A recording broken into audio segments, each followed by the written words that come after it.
જય શ્રી કૃષ્ણ વિદ્યાર્થી મિત્રો, કેમ છે? મજામાં ને? લે, નથી મજામાં? અરે મજામાં જ રહેવાનું હોય. હવે ઘરે છો ને, હું મજામાં ના હો? આવો વરસાદ આવતો હોય અને મોબાઈલમાં પાઠ હાલતા હોય અને પાણીપુરી ખાવાની હોય ઘરે બનાવેલી હો, અને જમવાનું હોય અને થોડું થોડું ભણવાનું હોય, એમાં હું નો મજા આવે? તો મજામાં જ રહેવાનું હો. તો વિદ્યાર્થી મિત્રો, આજે આપણે ધોરણ 10 ની અંદર વિષય સંસ્કૃતમાં ગદ્ય પાઠ 12 ભણવાના છીએ, જેનું નામ છે કલિકાલ સર્વજ્ઞો હેમચંદ્રાચાર્ય. કલિકાલ સર્વજ્ઞો હેમચંદ્રાચાર્ય. પાઠ્યપુસ્તક છે ને હાથમાં, પેન્સિલ રાખવાની, બોલ પેન રાખવાની, બરોબર? વારે વારે હવે હું કહીશ નહીં, કારણ કે હવે તમે સમજુ છો, સમજદાર છો, બરોબર? હવે આનો અર્થ ગુજરાતીમાં એવો થાય છે કે કલિકાલ સર્વજ્ઞ હેમચંદ્રાચાર્ય. ભાઈ, કલિકાલ સર્વજ્ઞ એટલે શું?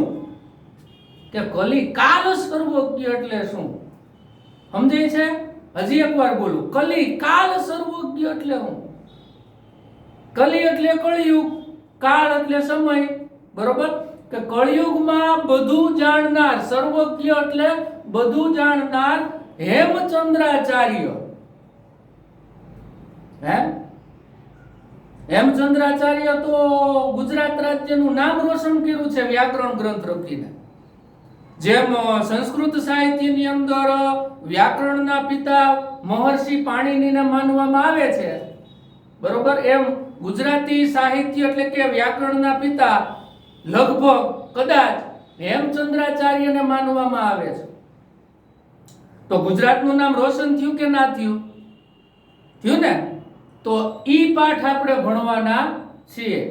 સાથે સાથે હેમચંદ્રાચાર્યએ શું કર્યું હતું? તો કે સંસ્કૃત વ્યાકરણ પણ એને રચેલું છે. હા, હવે આપણે જોઈએ કે અહીંયા એમ લખ્યું છે કે ઇતિહાસમાં કલિકાલ સર્વજ્ઞ હેમચંદ્રાચાર્યનું નામ સુપ્રસિદ્ધ છે. ઇતિહાસમાં કલિકાલ સર્વજ્ઞ એટલે કળિયુગમાં સર્વ જ્ઞાન જાણનાર હેમચંદ્રાચાર્ય ઈ સુપ્રસિદ્ધ છે. જો વિદ્યાર્થી મિત્રો, આ પાઠ છે ને ઈ 4 ગુણભારનો છે અને પરીક્ષામાં હેમચંદ્રાચાર્યની ટૂંક નોંધ પૂછાઈ શકે છે. ક્યાંય ગોતવા જવાની જરૂર નથી, તમારા પાઠ્યપુસ્તકની પ્રસ્તાવનામાં બધું લખેલું છે, બરોબર? અને હું અહીંયા પાછો ભણાવું છું. જોઈએ આગળ.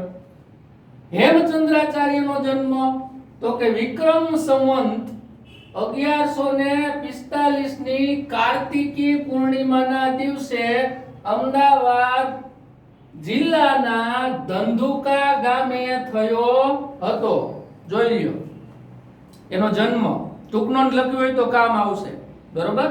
કે વિક્રમ સંવંત 1145 ની કાર્તિકી પૂર્ણિમાના દિવસે અમદાવાદ જિલ્લાના ધંધુકા ગામે થયો હતો. કોનો જન્મ? તો કે હેમચંદ્રાચાર્યનો જન્મ. રેડી?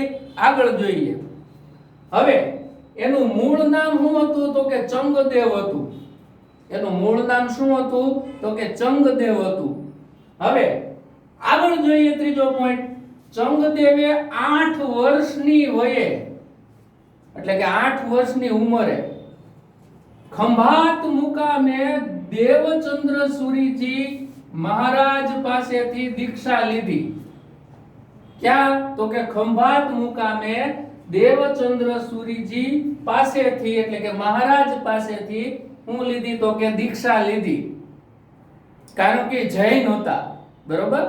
ત્યાં દીક્ષા લેવી પડે. આગળ પછી તે સોમચંદ્ર નામે જાણીતા થયા. દીક્ષા લીધા પછી ક્યાં નામે જાણીતા થયા હેમચંદ્રાચાર્ય? તો કે સોમચંદ્ર નામે જાણીતા થયા. હવે પછીનો પોઈન્ટ જોઈએ તો માત્ર 21 વર્ષની વયે સૂરી પદ પ્રાપ્ત કર્યું. જેમ હિન્દુ ધર્મની અંદર કોઈ જ્ઞાની અને મહાજ્ઞાની છે એ જ્યારે પદ પ્રાપ્ત કરે, ઉચ્ચ પદ પ્રાપ્ત કરે, મહાન પદ પ્રાપ્ત કરે ત્યારે એને સજ્જન સાધુ કહેવામાં આવે છે, બરોબર, સજ્જન આચાર્ય કહેવામાં આવે છે.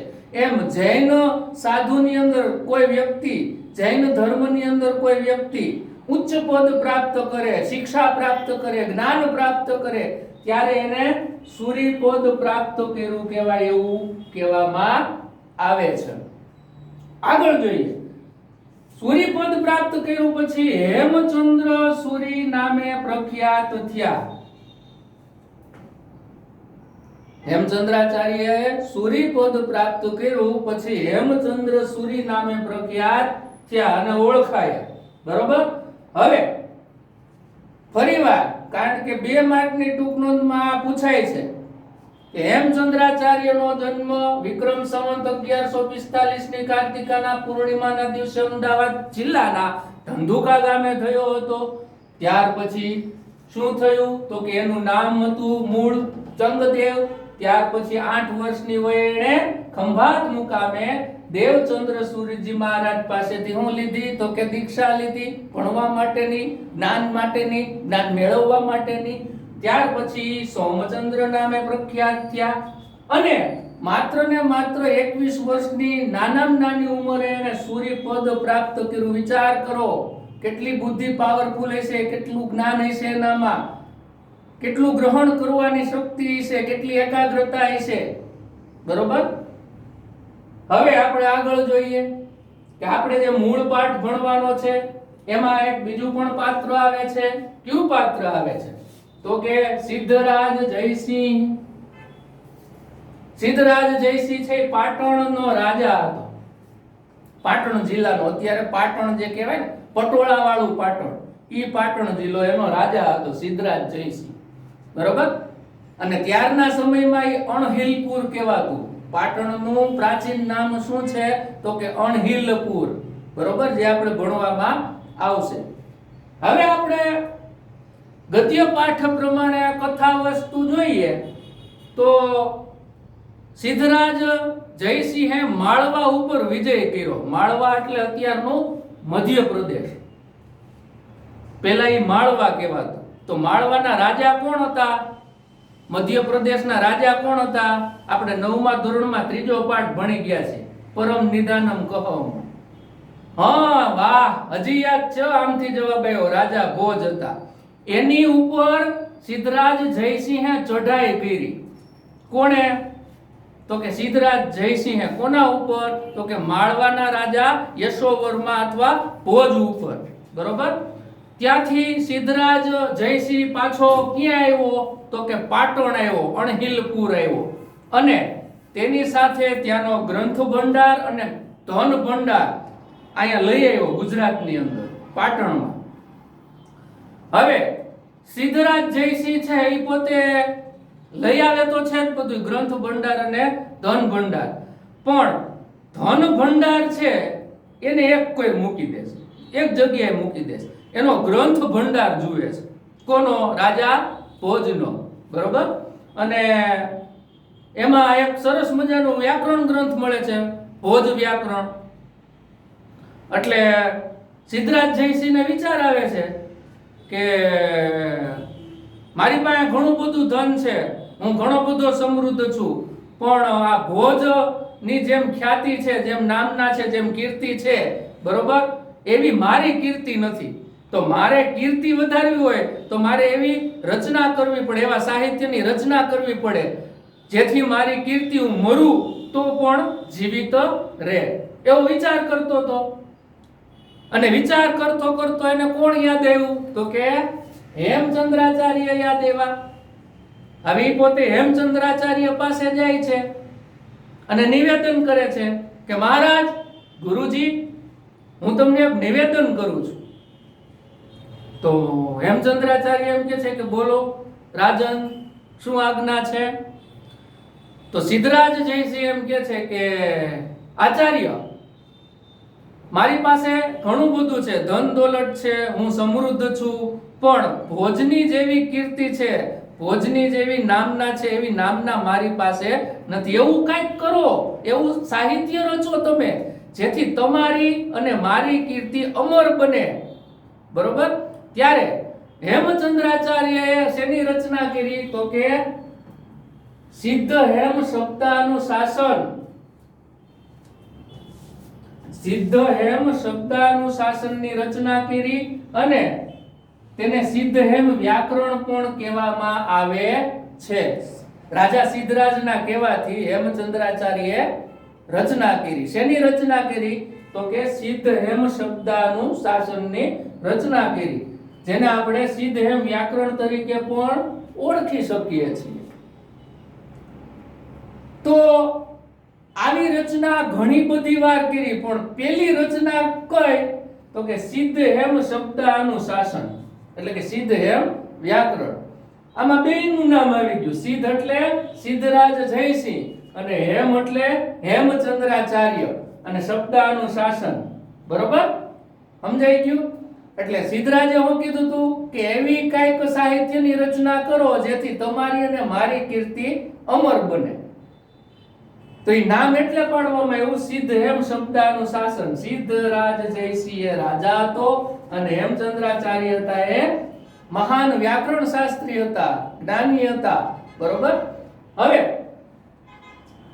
સિદ્ધ હેમ શબ્દાનુશાસનની રચના કરી ત્યાર પછી સિદ્ધરાજના રાજ્યમાં હેમચંદ્રાચાર્યએ ઘણા બધા વ્યાકરણ ગ્રંથો, કાવ્ય ગ્રંથો ની પણ રચના કરી, જે આપણે પાઠ્યપુસ્તકમાં જોઈશું. બરોબર? હવે પ્રસ્તાવનામાં એક સરસ મજાનું વાક્ય આવે છે, સંસ્કૃતમાં છે, તમે જોજો કે કીર્તિઃ યસ્ય સહ જીવતિ. કીર્તિઃ યસ્ય સહ જીવતિ એટલે કે જેની કીર્તિ છે તે વ્યક્તિ મૃત્યુ પામ્યા હોવા છતાં જીવે છે. તો કીર્તિ હું લક્ષ્મીથી વધવાની છે? ના ના ના ના ના, કીર્તિ હંમેશા સરસ્વતીથી જ વધે છે. બરોબર? માતા સરસ્વતી જો આપણી ઉપર બિરાજમાન હોય તો લક્ષ્મી આપોઆપ આવે છે. અને ખાસ કરીને ધન દોલત કરતા સમૃદ્ધ આપણે બની જાય એના કરતા આપણી નામના હોય ને આગળ ઊંચે, ઈ જ મહત્વની વસ્તુ છે. બરોબર? એટલે કે કીર્તિ યસ્ય સહ જીવતિ, કે જેની નામના છે એ હંમેશા મૃત્યુ પામ્યો હોવા છતાં પણ જીવે છે. જેમ કે ઘણા બધા એવા મહાન વ્યક્તિઓ છે જેને આપણે અત્યારે યાદ કરીએ છીએ. સરદાર વલ્લભભાઈ પટેલ, મહાત્મા ગાંધીજી. બરોબર? આવા બધા રાષ્ટ્રભક્ત વ્યક્તિઓ છે. ચંદ્રશેખર આઝાદ, બરોબર, રાજ્યગુરુ. તો આપણે એને યાદ કરીએ છીએ. શું કામ? કે એને ક્યાંક ને ક્યાંક, કોઈક ને કોઈક જગ્યાએ આ દેશ માટે, આ દેશના લોકો માટે પોતાની નામના છે એ પ્રજ્વલિત અને પ્રચલિત કરેલી છે. તો વિદ્યાર્થી મિત્રો, હવે આપણે પાઠની શરૂઆત કરીએ. બરોબર? પહેલો પેરેગ્રાફ. કેટલામો પેરેગ્રાફ? પહેલો પેરેગ્રાફ. વિક્રમસ્ય દ્વાદશ્યામ સપ્તાબ્દ્યામ, વિક્રમની 12મી સદીમાં, વિક્રમસ્ય દ્વાદશ્યામ સપ્તાબ્દ્યામ કે વિક્રમની 12મી સદીમાં, અને દ્વાદશ્યામ સપ્તાબ્દ્યામ છે એ વિશેષણ વિશેષ્ય છે. શબ્દના અંતે ધ્યામ ધ્યામ આવ્યું. બરોબર? એટલા માટે સિદ્ધરાજ જયસિંહ, કે સિદ્ધરાજ જયસિંહે માલવ વિજયમ કૃતવાન, કે માળવા ઉપર વિજય પ્રાપ્ત કર્યો અથવા માલવ વિજય કર્યો. માલવ એટલે અત્યારનું શું? આમથી જવાબ આવ્યો મધ્યપ્રદેશ.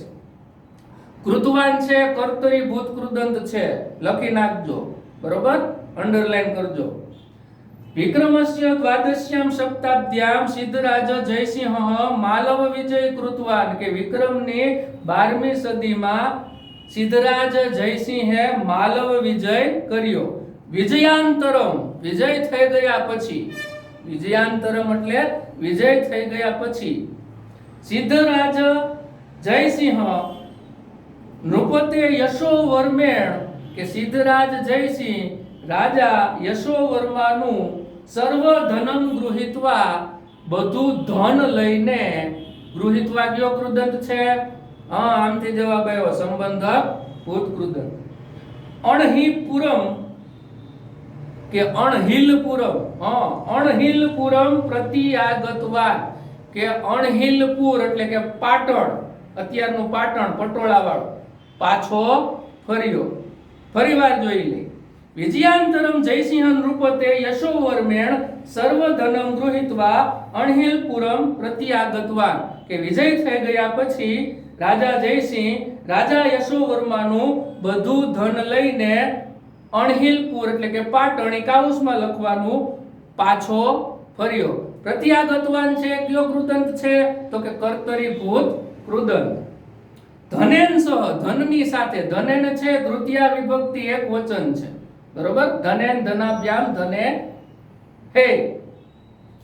ધનેન સહ એટલે કે ધનની સાથે, તત્રત્ય એટલે ત્યાંનો, તત્રત્ય એટલે ત્યાંનો, ગ્રંથાગારો અપી તસ્ય હસ્તગતો જાતઃ એટલે કે ગ્રંથ ભંડાર પણ તેને હાથ લાગ્યો. ગ્રંથાગારો એટલે ગ્રંથ ભંડાર. તસ્ય હસ્તગતો જાતઃ એટલે કે તેને હાથ લાગ્યો. અસ્મિન ગ્રંથાગારે, આ ગ્રંથાગારમાં અથવા તો આ ગ્રંથ ભંડારમાં, ગ્રંથાગારે છે એ સપ્તમી એક વચન વિભક્તિ બને છે. બહવઃ અનુપમાઃ ઘણા બધા અનુપમ, અનુપમ એટલે જેની કોઈ ઉપમા ન હોય, જે એક જ બન્યું હોય એને અનુપમ કહેવાય, બરોબર? બહવઃ અનુપમાઃ ગ્રંથાઃ ઘણા બધા અનુપમ ગ્રંથો, આસન એટલે કે હતા, આસન એટલે અસ્ત્યન ભૂતકાળ, પરસ્મય પદ, અન્ય પુરુષ, બહુવચનનું ક્રિયાપદ. તેસુ તેમાં સપ્તમી બહુવચન વિભક્તિ તેસુ છે. ભોજેન વિરચિતમ ભોજે રચેલું, રાજા ભોજે રચેલું. સરસ્વતી કંઠાભરણ નામના કે સરસ્વતી કંઠાભરણ નામનું પ્રસિદ્ધ ભોજ વ્યાકરણમ અપી એકતમ આસીત. પ્રસિદ્ધ ભોજ વ્યાકરણ પણ એક હતું. કે ભોજે રચેલું વ્યાકરણ કયું હતું વિદ્યાર્થી મિત્રો? તો કે સરસ્વતી કંઠાભરણ નામનું હતું, બરોબર? સરસ્વતી કંઠાભરણ. પ્રસિદ્ધમ ભોજ વ્યાકરણમ અપી એકતમ આસીત કે પ્રસિદ્ધ ભોજ વ્યાકરણ પણ એક હતું, બરોબર? આસીત છે અસ્ત્યન ભૂતકાળ, પરસ્મય પદ, અન્ય પુરુષ, એક વચન. હવે આપણે બીજો પેરેગ્રાફ જોઈએ. એકદા, એક દિવસ. એકદા એટલે એક દિવસ. સિદ્ધરાજ વિચાર પથમ આરુઢ કે રાજા સિદ્ધરાજ છે, સિદ્ધરાજ જયસિંહ છે, એ વિચારે ચઢ્યો. આરુઢ એટલે ચઢ્યો, ચઢ્યો નહીં લખવાનું કે, બરોબર? ચઢ્યો લખવાનું. અને આરુઢ છે એ કર્મણી ભૂત કૃદંત છે, અંડરલાઈન કરી નાખજો. આગળ. સહ અચિંતયત તેણે વિચાર્યું. માલવ વિજયન અહમ કે માળવાના વિજયથી હું અથવા તો માલવ વિજયથી હું ધનસ્ય સ્વામિત્વમ પ્રાપ્તવાન, ધનનું સ્વામિત્વ પ્રાપ્ત કરી શક્યો. પ્રાપ્તવાન છે પ્રાપ્તવાન એ કર્તરી ભૂત કૃદંતનું ક્રિયાપદ છે, વાન વતી વત પ્રમાણે, બરોબર? આગળ. તસ્ય ગ્રંથાગારઃ અપી મયા પ્રાપ્તઃ તેનો ધન ભંડાર, ગ્રંથાગાર એટલે કે ધન ભંડાર. મયા પ્રાપ્ત મેં પ્રાપ્ત કર્યો. પ્રાપ્ત છે એ કર્મણી ભૂત કૃદંતનું ક્રિયાપદ છે, બરોબર? પરંતુ પણ ભોજ વ્યાકરણેન ભોજસ્ય કે ભોજ વ્યાકરણથી ભોજની યાદૃશી કીર્તિ વર્તતે જેવા પ્રકારની કીર્તિ છે. યાદૃશી એટલે જેવા પ્રકારની.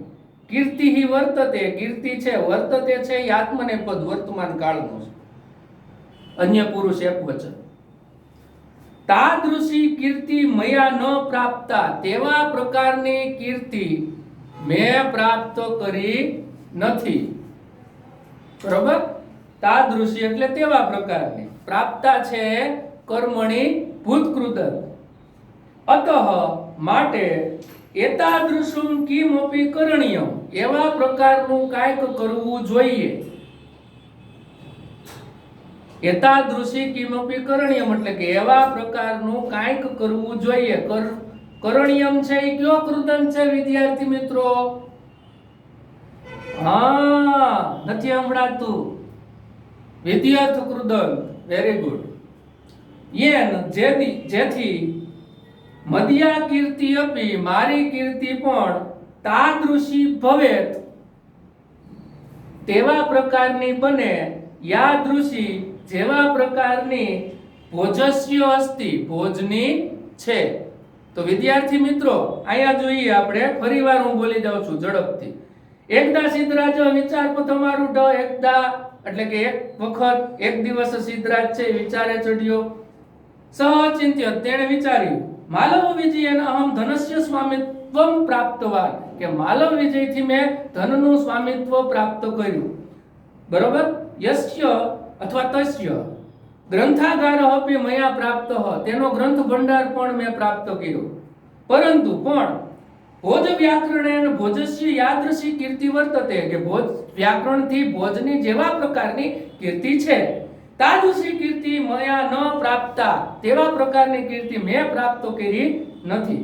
અતઃ એતાદૃશમ કિમપી કરણ્યમ, માટે એવા પ્રકારનું કંઈક કરવું જોઈએ. યેન જેથી મદિયા કીર્તિ અપી તાદૃશી ભવેત, મારી કીર્તિ પણ તેવા પ્રકારની બને, યાદૃશી ભોજસ્ય અસ્તિ, જેવા પ્રકારની ભોજની છે.